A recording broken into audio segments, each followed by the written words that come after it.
अस्सलाम वालेकुम दोस्तों। आज की इस वीडियो में एक चाइना का नया मॉडल बैटरी चार्जर आया है जो खराब हो चुका है।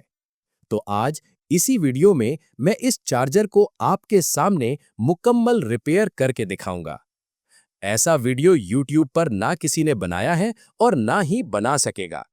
तो चलिए सबसे पहले इस सप्लाई का कवर खोल लेते हैं। तो दोस्तों, अब हमने इस चार्जर को खोल लिया है। यहाँ पर जो आईसी लगी हुई थी वो थी UC3842।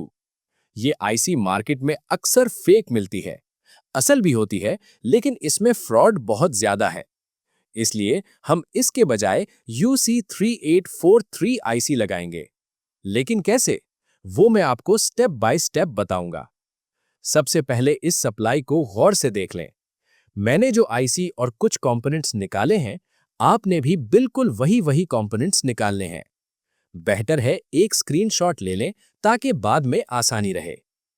अब मैं आपको इस सप्लाई का दूसरा साइड भी दिखाता हूं। सर्किट को उल्टा करके अच्छी तरह देख लें और इस साइड का भी स्क्रीनशॉट ले लें। अब यहां पर देखें, हमने UC3843 आईसी लगा दी है। यहां पर हमने 8.2K का रेजिस्टर लगाया है। अगर आपके पास 8.2K ना हो तो आप 10K का रेजिस्टर भी लगा सकते हैं। मेरे पास 10K नहीं था, इसीलिए मैंने 8.2K लगा दिया। यहाँ 1K रेजिस्टर है, ये 0.33 ओहम है, ये 15 ओहम है और ये 150K रेजिस्टर हमने लगा दिया है। ये पीसी है, इसको लाजमी चेंज करें। मैंने ये भी तब्दील किया है। इसके बाद यहां हमने मॉसफेट पैड भी लगा दिया है।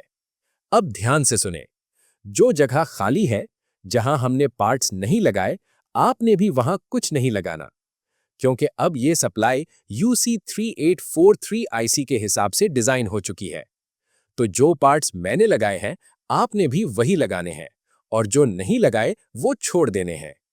इसका भी एक स्क्रीनशॉट ले लें। इसके बाद आउटपुट कैपेसिटर जरूर चेक करें।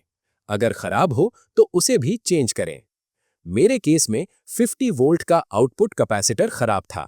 आप देख सकते हैं ये डैमेज हो चुका था, तो मैंने ये भी चेंज कर दिया। अब हमारी सप्लाई तकरीबन रेडी हो चुकी है। तो अब चलिए इस सप्लाई को टेस्ट करते हैं। एक बात और याद रखें, कुछ लोग इसे चार्जर कहते हैं, कुछ सप्लाई कहते हैं और कुछ पावर सप्लाई कहते हैं। तीनों नाम ठीक हैं, जो मर्जी नाम रख लें, हम इसे सप्लाई कहते हैं। अब इस सप्लाई के बटन देख लें। ये जो पहला बटन है, अगर इसे ऑन करें तो ये ट्यूबुलर बैटरी चार्ज करेगा और अगर इसे अप करें तो ये आम सादा बैटरी के लिए है। दूसरा बटन हमने मुकम्मल खत्म कर दिया है, क्योंकि इसकी कोई जरूरत नहीं थी। इसका काम अब ऑटोमेटिक हो चुका है। अब हम इस सप्लाई को पावर देते हैं। मैंने इसके साथ 6 एम्पियर की लाइट लगाई है और एक वोल्ट मीटर भी अटैच किया है, ताकि लोड के साथ वोल्टेज चेक हो सके।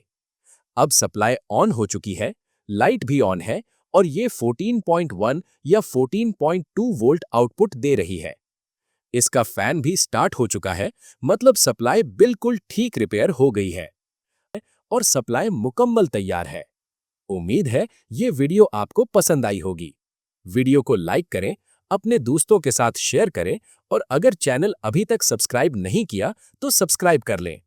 बेल आइकॉन जरूर दबाएं ताकि आने वाली हर नई वीडियो आपको वक्त पर मिलती रहे।